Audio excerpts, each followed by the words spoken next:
Meus amigos, eu tô aqui com um grande amigo meu, Alex. Ele tem um problema assim, ele é mudo, né? Não é levando a maldade. Ele só labuta nos sinais, entendeu? Então ele tá aqui com sua amiga também, sua prima querida, Lu.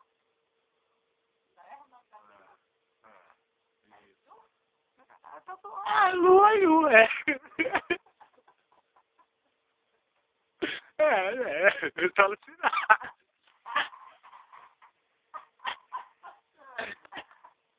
Ele tá brigando comigo que eu vai matando a prima dele que ele é.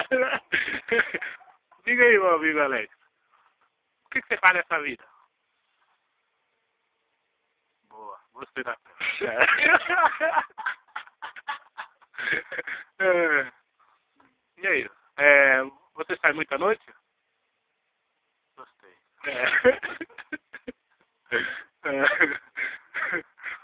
E me diga uma coisa, estuda?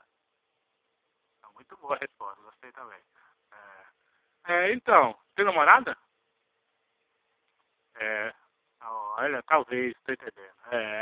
Tô entendendo. Valeu, valeu. Me diga uma coisa. Que aí tem que ter paciência com o mudo.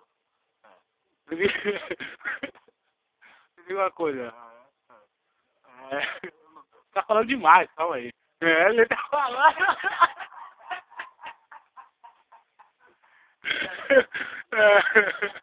Me diga uma coisa aí. Você tá que time, meu amigo? Santos. Muito bom. Ele vai falar o malo notinho que ele é.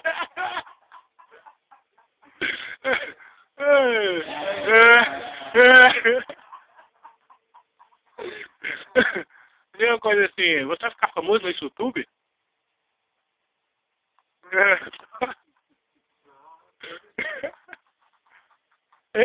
Esse é o pai dele também, que é mudo também.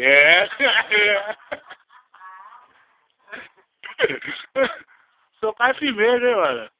Ele conhece desde quando? Não vai falar que é dentro do saco dele, não.